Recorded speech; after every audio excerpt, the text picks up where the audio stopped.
మన్మోహన్ సింగ్ వెళ్లే ముందు 213 prime properties ఢిల్లీలో వక్ఫ్ బోర్డుకి ఇచ్చెళ్ళారు. ఎందుకు ఇచ్చారండి? మీకు ఎవరు ఇచ్చారు అధికారం ఇవ్వడానికి? మీరు ప్రధానమంత్రి అయితే చేసేసుకుంటారా? హిందూ కమ్యూనిటీ తప్పండి ఇదంతా. దమ్ము లేదండి హిందువులకి. ఉత్తర ఇంట్లో కూర్చొని క్రిటిసైజ్ చేస్తాం. మోదీ గారు ఏం చేస్తున్నాడు, రేవంత్ రెడ్డి ఏం చేస్తున్నాడు, మీరేం చేశారు? మీ గుడిలు గుంజుకెళ్తున్నారు, మీరేం చేశారు? ఎవరన్నా ఉన్నది కాపాడుకోవాలనుకుంటారు, కానీ మాక్సిమం మనం ఇచ్చేద్దామనే ఐడియా ఏంటి?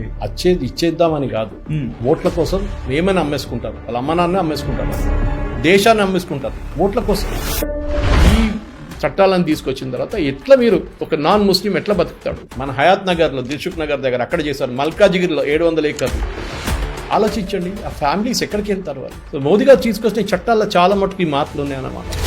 ఆలోచించండి. మోదీ గారు నిన్న పార్లమెంట్లో లేరు, నిన్న లోక్సభలో లేరు, కానీ బిల్ పాస్ చేయించారు. ఆ కాన్ఫిడెన్స్ ఉండేవాళ్ళు. మన ప్రజలు అర్థం చేసుకోవాల్సింది ఏంటంటే వాళ్ళకి ఇంకా